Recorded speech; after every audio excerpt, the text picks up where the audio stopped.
Welcome to the Master Builder Show. I am your host, Jim Gibson. Today's show is sponsored by the First National Bank of Weatherford.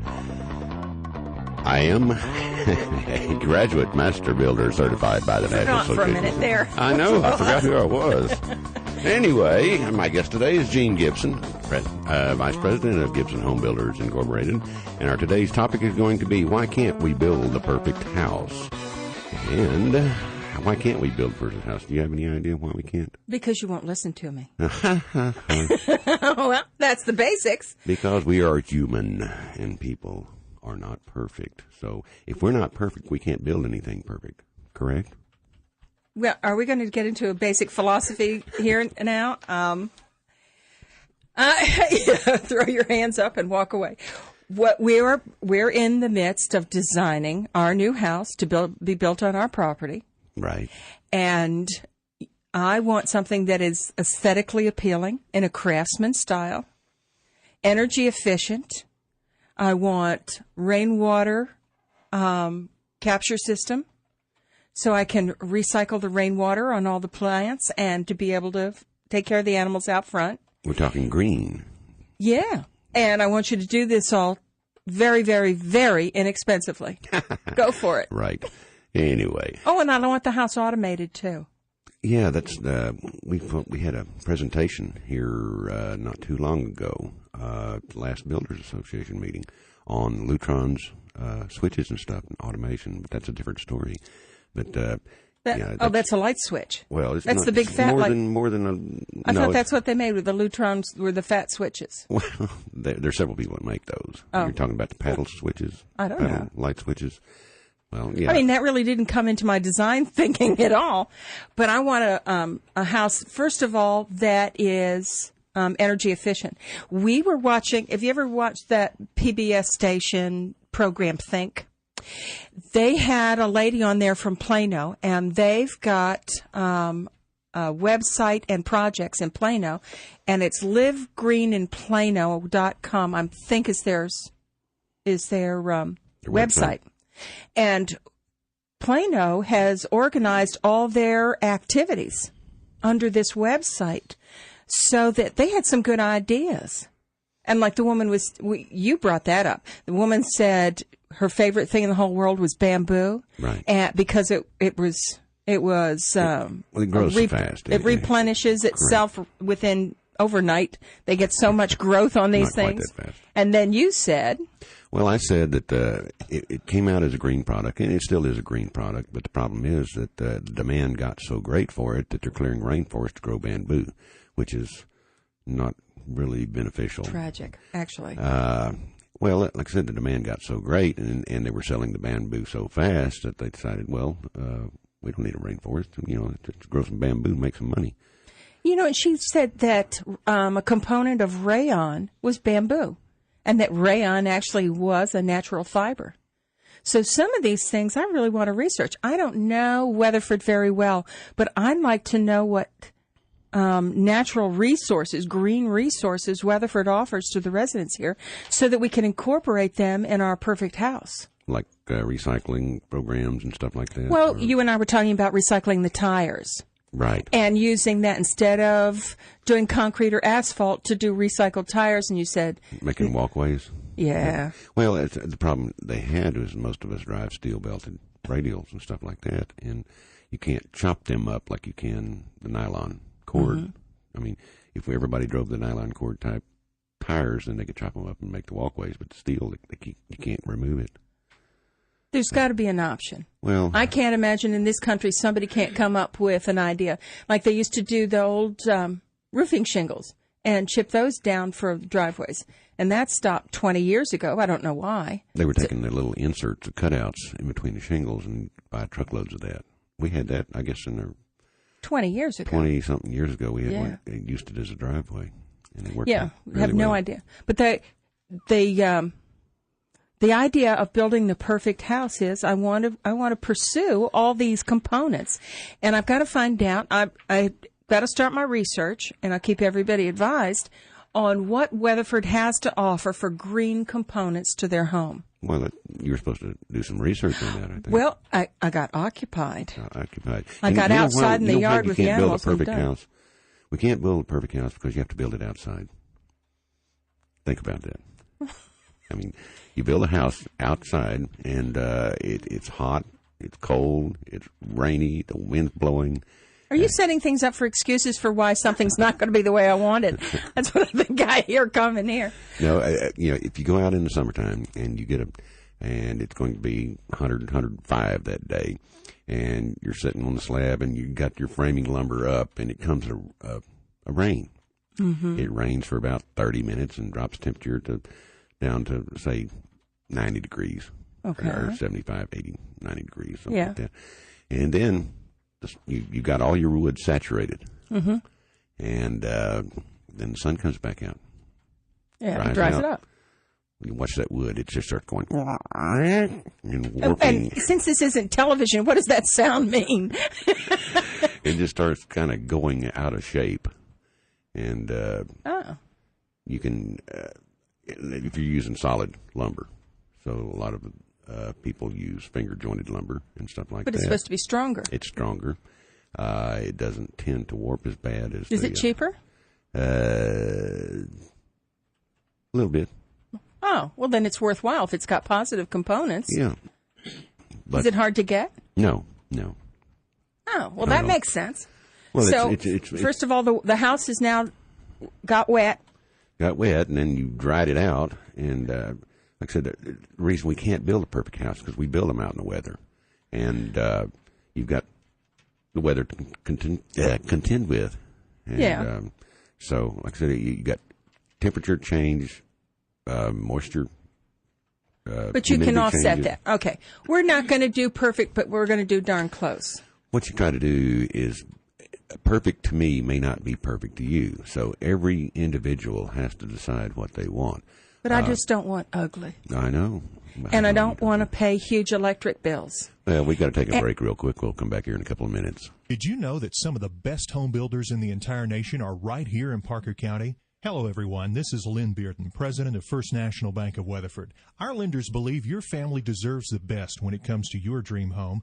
First National Bank is proud to support the Master Builder Show on QXFM. First National Bank in Weatherford has been building homes in Parker County since 1880. Member FDIC and an equal housing lender. Fort Worth Lighting, serving Parker, Wise, Palo Pinto, and surrounding counties with a selection of interior and exterior lighting fixtures. They also have ceiling fans, mirrors, and vanities in all sizes. A lighting consultant will help you with your decisions. For an appointment with a Fort Worth Lighting consultant, the number is 817-597-6320, or the website is fortworthlighting.com. 817-597-6320 for Fort Worth Lighting. North Texas Basements, 817-770-2768. With over 30 years of experience in residential construction, add extra living area, storm protection, and extra room that will be easy to heat and cool without needing a large piece of ground to build on. Think about having a basement in your next home. North Texas Basements, 817-770-BSMT or 817-770-2768. Welcome back to the Master Builder Show. I am your host, Jim Gibson. Today's show is sponsored by the First National Bank of Weatherford. My guest today is Jean Gibson, my wife, and we're talking about why we can't build a perfect house. And you just came up with something that's interesting, too, because it was that a modular home, your basic double wide, is built inside a building. So, according to your premise, that's the perfect home. Well, it's that's one component. Yeah, as far as construction, they can control the construction process because they can control the environment. They can, everything can be punched out and manufactured like a toy. Mm-hmm. It's not going to be perfect, but it'd be more perfect as far as precise in the cuts. I mean, as far as if you're doing multiple homes of one particular type, it's just like having a robot put it together. The more you on an assembly line, like, would you consider a car perfect? Well, it depends on how. But you get what I'm saying. Is if you're building something outside and you've got craftsmen going out there, and they're hand cutting they don't have a machine just sitting there cutting the same angle every time, and you're actually hand cutting, and you can't cut everything perfect. I mean, you're going to get it as close as you can, but that's the reason you can't build a perfect house, because we build them outside. Well, last week we talked about the basements and the weather and well, yeah, but my foundation, and what I told you I would really like to do is consider is doing a basement. But my understanding is the longer concrete sets, the harder it gets. The harder it gets, the better it gets. What we didn't cover was the plumbing and the electrical and whatever else. What else do they put in slabs anymore? Anything you want. Well, you've got that. A lot of the things you're running outside the slab. Well, we're running a lot of the plumbing as far as the pressure pipes, where your water actually travels to your faucets or to your spigots. We're running what we call PEX. That blue stuff. Blue and red. There's several different types out, but blue and red are the common ones. And use the red for hot and blue for cold. Clever. Yeah, and you can get a carbureted type manifold type system where you bring your main lines into a manifold, and you've got a switch or a knob that controls. You run out. But that has nothing to do with being in the slab. No. So no. you've got them. Back in the past, we ran copper in the slab or beneath the slab and right up through the slab. But copper's gotten so expensive. Plus, if you ever had a problem with it, like a pipe break or something like that, and you had water underneath the house. I never understood how a pipe could break sealed in concrete. Well, we have movement in the earth. Of the concrete. And, if you had a crack or some kind of movement, and I mean, it could have just been a factory flaw in the pipe itself or something. People step on it when they're pouring the slab. You don't get pressure back on it until, and it may just been a little nick or something, and you don't have pressure on it at that point until after the concrete's dried, and then come back in. So the thing that I had trouble with were I like electric switches in the floor, especially because we had a great room on the last house, and that was tough to place. Well, it's not. What I tell people to do is we take the print, and I always tell them I want them to place them where they want them. Yeah, that's terrific, but it's really hard to do. So I tell them, to go and cut out pieces of paper that are the same size as their furniture, their coffee tables, their end tables, and all this other stuff, and then place them around on the print to scale and see how it's going to work for you. And some people can do it, and some people can't. I couldn't. A lot of times we just let the architect. And I bought new furniture. Yeah, that was the other thing. We bought new furniture over the years. And you can't just put. I mean, the plugs are once they're in the concrete are there. I mean, they're great. You don't have cords running across.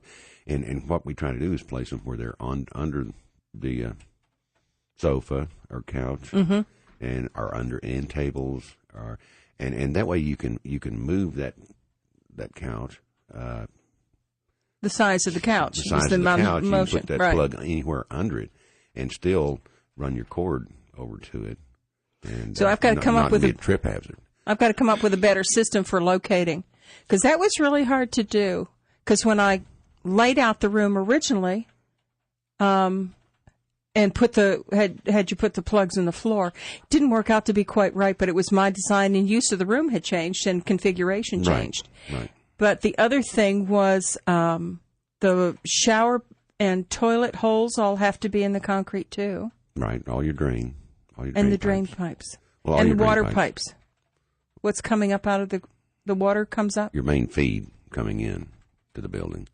And all your, primarily the main feed anymore. Because you can place anything else. And hot water cycled through the slab. If you're going to do that, you do that, put it in the slab or on top of the slab? Put it on top. Pour lightweight concrete around. So that's afterward. Yeah. What if you're going to do plugs in the floor and do the heated floor? How do you manage that? Same way.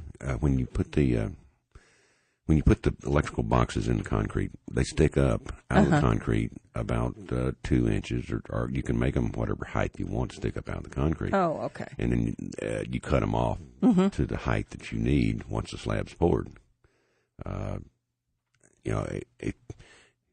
You try not to pour them flush, usually, because they're hard to find. And if you don't remember where you put them, you need to draw them on the print. But anyway, normally they're raised up, and we cut them off flush with the concrete. So is there a better time of year to start pouring the slab and putting these things in the ground? A better time of year? Yeah. Spring, fall.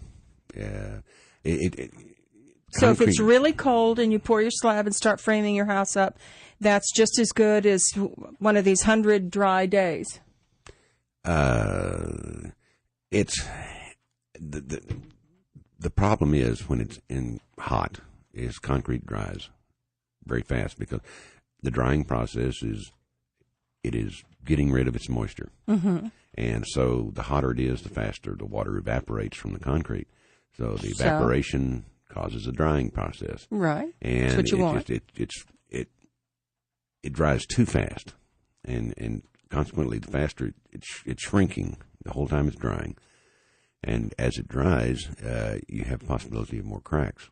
Not necessarily structural cracks, but hairline cracks and stuff like that. And anymore, where people are staining their concretes, and stained concrete floors are quite popular. Our daughter-in-law, when we did their house over there, and she loves her floors. And you see all the little cracks and all the little anomalies, and it gives it character. And every floor is different, and all concrete in Texas cracks at one time or another. I like our office with the painted floor. I think I found that in Architectural Digest rather than staining. Well, you can paint them any color you want. They've got, Rembrandt makes a lot of products that, every color imaginable you can make your floor. I like to stain myself because it actually penetrates and is absorbed in the concrete. And what you're doing, you put any type of finish as far as a glaze or... But there's a downside and an upside. We're back on the weather. If it dried out really too fast... It's shrinking. And then you put an acrylic finish on that, it's not going to last. We got to take another break. We'll be back here in just a few minutes. Did you know that some of the best home builders in the entire nation are right here in Parker County? Hello, everyone. This is Lynn Bearden, president of First National Bank of Weatherford. Our lenders believe your family deserves the best when it comes to your dream home. First National Bank is proud to support the Master Builder Show on QXFM. First National Bank in Weatherford has been building homes in Parker County since 1880. Member FDIC and an equal housing lender. Are you looking for a law firm with an understanding of the construction industry? Kelly M. Davis & Associates experience includes home inspections, construction contracts, disputes with builders, and helping subcontractors or vendors that have not been paid for their services. For more information, you may visit www.kmdalegal.com, or you may call 972-434-8009. That's 972-434-8009. Kelly M. Davis & Associates. Principal offices are located in Lewisville, Texas. Fort Worth Lighting, serving Parker, Wise, Palo Pinto, and surrounding counties with a selection of interior and exterior lighting fixtures. They also have ceiling fans, mirrors, and vanities in all sizes. A lighting consultant will help you with your decisions. For an appointment with a Fort Worth Lighting consultant, the number is 817-597-6320, or the website is fortworthlighting.com. 817-597-6320 for Fort Worth Lighting. Croft Foam Insulation and Protective Coatings has over 25 years of experience in the spray foam business, serving residential, commercial, and industrial clients. Croft Foam specializes in open and closed cell polyurethane foam applications to construction, refrigerated trailers, and even castles. Croft Foam is a Fort Worth-based company. You may reach them by calling 817-482-1664 or email at foamman@swbell.net. Welcome back to the Master Builder Show. I'm your host, Jim Gibson. Today's show is sponsored by the First National Bank of Weatherford, and we're talking about why we can't build a perfect house. And my guest today is Jean Gibson, my wife. And let's just, the National Association of Home Builders did estimates that people spend around $65 to $75 billion a year. With a B? With a B, $1 billion a year. Maintaining their house, repairing their house, replacing things on their house. And a lot of times these things that they're having to replace are because of premature failure. And such as something not being placed right, a movement in the foundation causing cracks. There's so many things that can go wrong in a construction process if you're not paying attention. And if you build it right, it'll last. Like the Egyptians, they built the pyramids. They've been around for a long time. They must have built them right. Must have built them right. And in Europe, they build their walls. They build houses that last thousands of years. And that's what you want to accomplish here. That's what you try to accomplish here. Yeah. But people won't pay for it. I mean, we have to be competitive in what we build. So you can build something with a 3-foot thick wall and build it to last for 1,000 years. But, you've got to be competitive in the market. Well, then you have to find a way, builder person, to make this house perfect, the walls square. There's no perfect house, remember.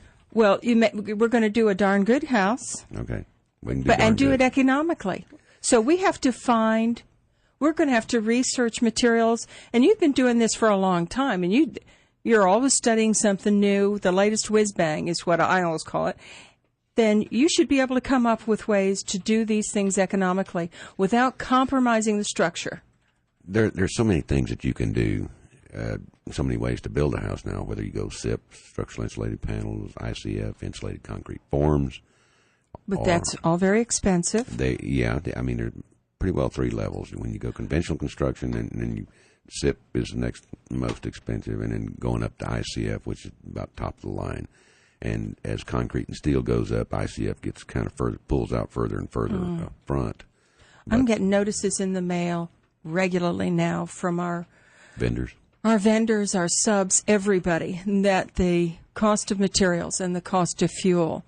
And the other thing about the perfect house is do everything right the first time, because it's costing these people a fortune to go back and go back and go back again. Well, they sacrifice things that they should be thinking about putting in to start with, such as a better insulation package, a better heating and cooling system, better windows, radiant barriers, and things like like most people are trying to do now. We're going conditioned space in the attic, where we actually spray the foam up on the rafters and make that space up there where your air conditioning and heating system occupy at whatever temperature.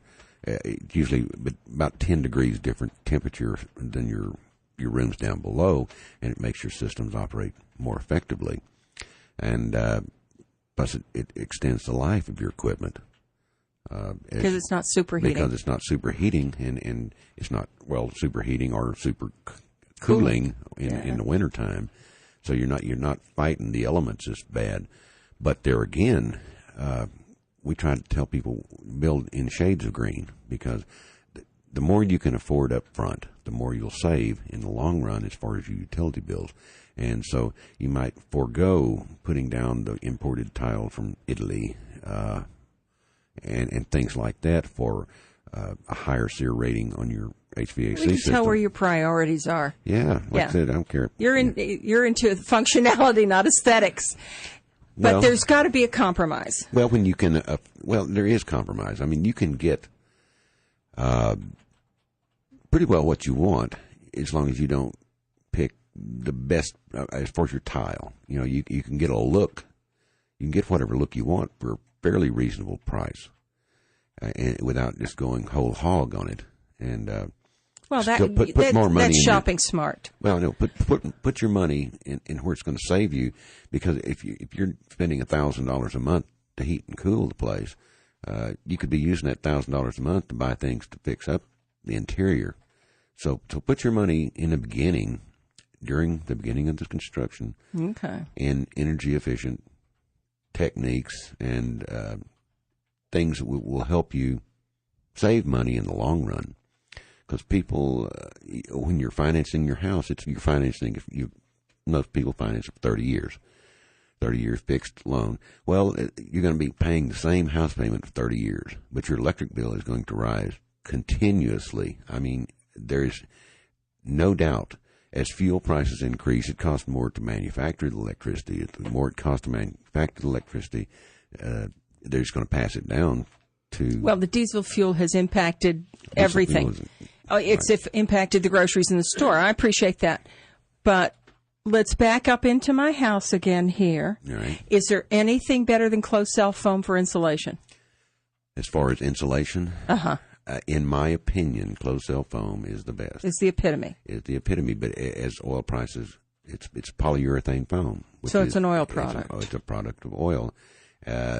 See, there's several benefits to the closed cell foam in that it provides one of your best insulations. It also adds racking strength to your structure. So the thicker you blow that in, then the more racking strength you can take on your house, meaning you can take 160 mile an hour sustained wind with the 2-inch thick foam. Now, it may take the roof off, but you'll still be enclosed.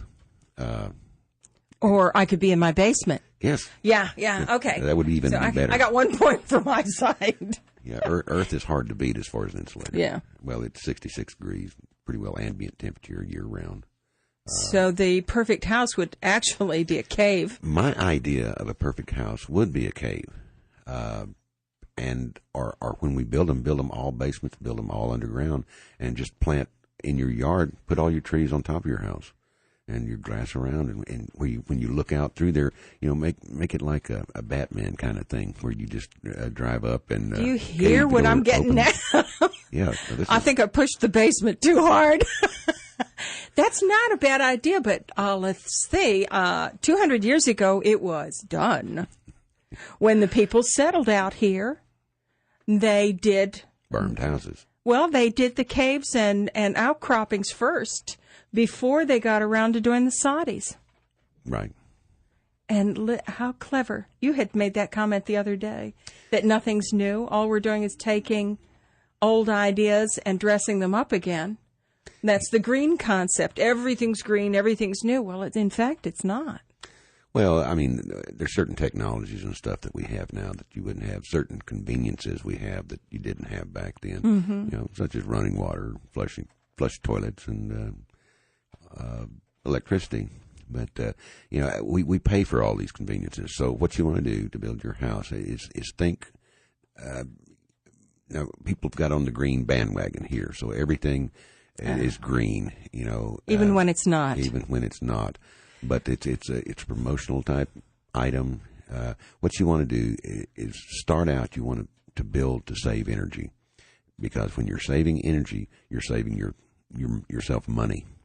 Well, then, how far apart are the beams that are in the walls, the studs in the walls? 16-inch centers.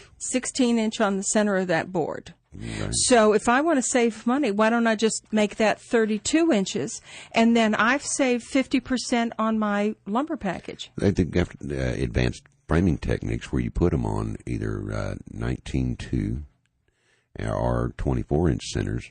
And what you do, it's inline framing process, and you use 2x6s, and you go inline framing, and that means your vertical, as you come up on your vertical walls, all your joists should be over every stud, and then when you tie in your rafters will be tied in over every one of those. So it's called inline framing, advanced framing techniques, and that's being done all over the place. And so that does save you money on the lumber package. It saves you a little bit. Well, that sounds like a good thing to do. Well, it is. The problem is you're going to a larger dimensional size lumber throughout, which is it pretty well breaks even. So and as far as cost. Every 16.5 inches on center. What size board's that? 2x4. So that's perfectly acceptable. Mm-hmm. Oh yeah, that's common. I mean, that is the standard building. But that makes it a good, strong house too. I mean, bigger doesn't make it better unless you do these other components. The only thing, when you go with 2-6 walls, you can get more insulation in it. If you're but I only need batting, 2 inches. Oh. If you're using batting or anything else, like in a 2x4 stud wall, you can only get R13.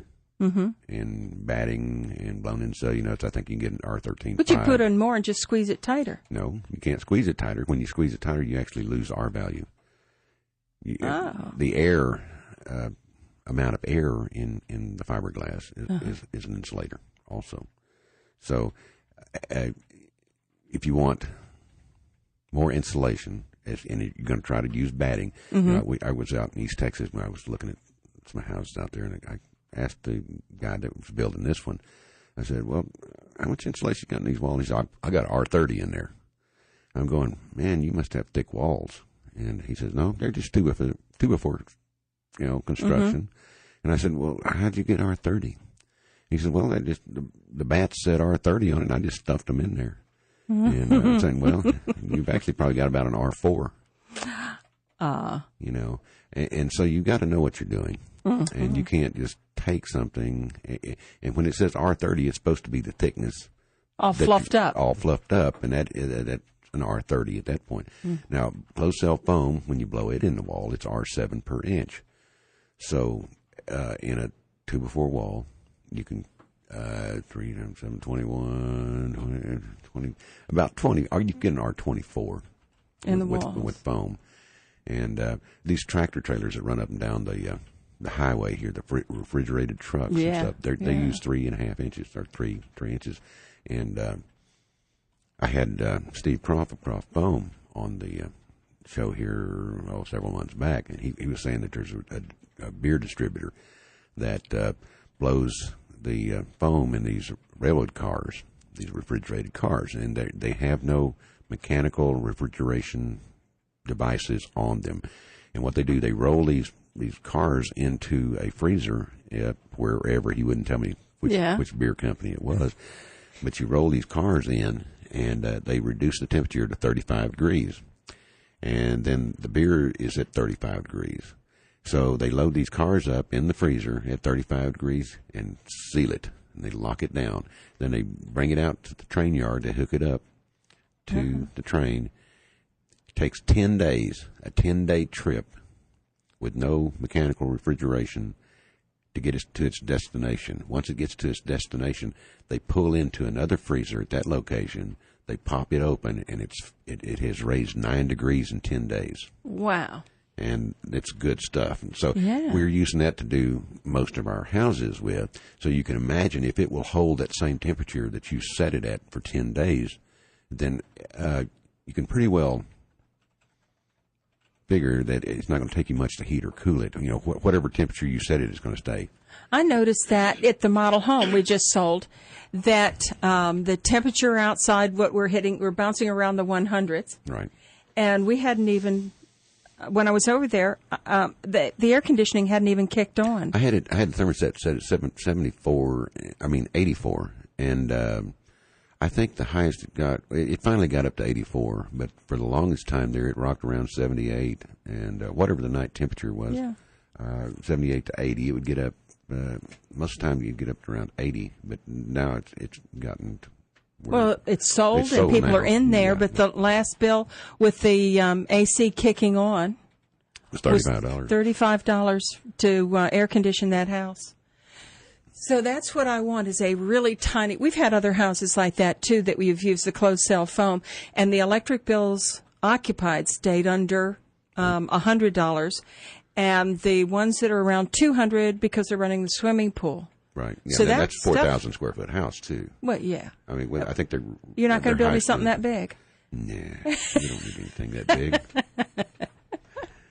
So we're go back to my perfect house. That well, people are sizing down now. That's the trend. It appears that they're empty nesters. All the kids have left, and they're moving out of those 5,000 square foot houses. And when I say building a smaller house, they're probably building 2,000, 2,500 square foot. That's a lot of house. Still a lot of truth. house. But if they're used to a 5,000 square foot house, Yeah. that's half the size. But you can maintain it, heat it and cool it, and maintain it. Well, I'm a fan of Sarah Shashanka and her books, Right. The Not So Big House. And she's been saying that all along, that you build a house that is efficient and the flow is good. Right. We've got to take a break real quick. We'll be back here in a couple of minutes. Did you know that some of the best home builders in the entire nation are right here in Parker County? Hello, everyone. This is Lynn Bearden, president of First National Bank of Weatherford. Our lenders believe your family deserves the best when it comes to your dream home. First National Bank is proud to support the Master Builder Show on QXFM. First National Bank in Weatherford has been building homes in Parker County since 1880.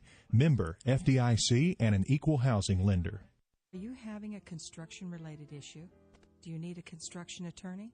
If so, you may call the law firm of Kelly M. Davis and Associates. Kelly's family background in the construction industry has led to her focus in construction litigation with over 9 years of experience practicing construction law in and around the metro area.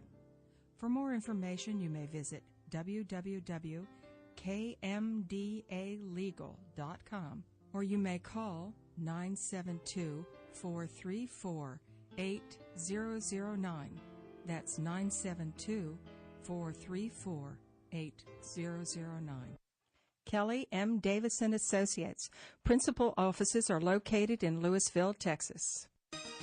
Fort Worth Lighting, serving Parker, Wise, Palo Pinto, and surrounding counties with a selection of interior and exterior lighting fixtures. They also have ceiling fans, mirrors, and vanities in all sizes. A lighting consultant will help you with your decisions. For an appointment with a Fort Worth Lighting consultant, the number is 817-597-6320, or the website is fortworthlighting.com. 817-597-6320 for Fort Worth Lighting. North Texas Basements, 817-770-2768. With over 30 years of experience in residential construction, add extra living area, storm protection, and extra room that will be easy to heat and cool without needing a large piece of ground to build on. Think about having a basement in your next home. North Texas Basements, 817-770-BSMT or 817-770-2768. Welcome back to the Master Builder Show. I am your host, Jim Gibson. Today's show is sponsored by the First National Bank of Weatherford. My guest today is Jean Gibson, my wife, and we've been talking about why you can't build a perfect house. But I'm going to make sure you get really close to that. Well, like I said, a perfect house to me may not be, and I know it's not a perfect house to you. Well, we've discussed this. We've discussed the slab, and you and your cohort in crime said that a rectangle or a circle were the best shapes, designs. And we were talking about the framing. Right. And that there are ways, but it's kind of a wash. You give up on one side, but you have to compensate on the other. So, size of lumber, yeah. What's ballpark me on numbers, though, that a slab runs you $8,000 or $10,000? No, it depends on how big the slab. You can't just. Well, we're saying a 2,000 square foot house. Let's use that as a rule of thumb. Well, it's priced by the square foot. Oh, okay. And today's prices are not going to be the same thing as tomorrow's. Correct. So I could quote any price at all. That's why you need to hurry and start building my house. And just like lumber packages, everything's by the square foot. Yeah. But unlike the appraisals that you get on a house, they appraise the air-conditioned space usually and give you a price per square foot for air-conditioned space. You could have 4,000 square foot under roof. Let's say you've got 2,000 square foot of living area. Mm-hmm. You've got a garage. It's 1,000 square foot. And then you've got 1,000 square foot of porches like we had there in Granbury. We had you air-conditioned my garage. Well, I air-conditioned the garage because I like to air-condition the garage. That was so neat that the car was warm in the winter and cool in the summer. Right. And it was it didn't cost us any more because it was passive. It wasn't as cool as the house. No. But that was I really loved that. Well, I never got into a hot or a cold car. I didn't put any return vents in there. And what I had exhaust fans in there that when you pulled your car in and shut the door behind you, the exhaust fans would come on, evacuate the fumes and stuff in the garage, and the air conditioning system only had the registers out there that would put the air in the garage. I didn't have anything returns out there, so we didn't get any fumes back into the house, and it was on a... it was great. Yeah, and we had it where you could turn it on and off, and they were controlled. And a Gibson garage is huge. And I build dollhouses, or actually, I've been refurbishing an old dollhouse for how many years now? This is Forever. 6 or 7 years for this gigantic old dollhouse. But that was comfortable space for me to sit out there at a workbench to cut all those little pieces of wood. It became a very useful space. Yeah, if you left the garage door shut, because we had an insulated garage door, and I had the garage insulated all the way around. And as long as you didn't open that door, it took it a while to recoup. But it was comfortable. It wasn't as cool as the house, but it was still better than 100 degrees outside anytime. Well, I sat there. As long as you didn't open that door. Yeah. Because the only time it ran was when the thermostat inside the house would tell it to run. Yeah. Because we didn't actually try to keep it at any particular temperature. It was its ambient flow off of the inside unit, so the thermostat was in the house. So whatever temperature we had the house at it, and I like my house at about 70 degrees. I know, you freeze me sometimes out. 68. But No. That's just too cold. we had it insulated so well it didn't run. It would run frequently, but not that much. You can never hear it. On a timer. But that was something I'd forgotten how much I enjoyed that space, because I'd work with the little saws and the little bits and pieces. Right. And I had out there gluing, and things dried better when I would paint them. Yeah, there for a while we were air conditioning quite a few houses that had garages, or they wanted their garages air conditioned, and because we liked it. Well, and they came over and saw what we had, and they liked it. And I know that we built a house down in Burleson. We air conditioned that garage, and two houses down in Burleson. Yeah. And Glenrose had that air-conditioned space, too. It just makes it very, very useful space, not to convert a garage into anything in particular, but just doing any crafts, hobbies, projects. You can get your honey-do list worked on in the garage, and he's not going to complain, because it's so much more comfortable. Well, I've forgotten how nice that was. The way we do our garages anyway, they're pretty well finished out. I mean, I know. we paint them, trim them, and all that. And the only extra we had to do was put in an insulated garage door, and insulate the garage, and add however many vents we needed to bring in the air to that space. So you're probably talking a couple $1,000, or for a really useful space. It really added to the house. I think the garage door itself, because we put the 8-foot tall, 18-foot. But wide. You whether it was insulated or not, you do those huge doors, because in Texas people drive trucks, and these standard size garage doors you can't get in the garage. Because you can't clear. Depends on how high your truck is. Yeah. Well, I thought everybody drove 4x4s the way you do. Yeah. That's the commercial you give me when you go shopping for a truck. I've got to have a 4x4. I need a 4x4. Yeah. All right. And we've got a framing package, and so it's a matter of which one's better. The 2x4, the 2x6s, that inline framing. So which one? This is your own house, and it has to stand 200 years. Which one are you going to use? I'm going to use ICF, insulated concrete forms, or SIP, probably, when I build mine. And that's steel and foam?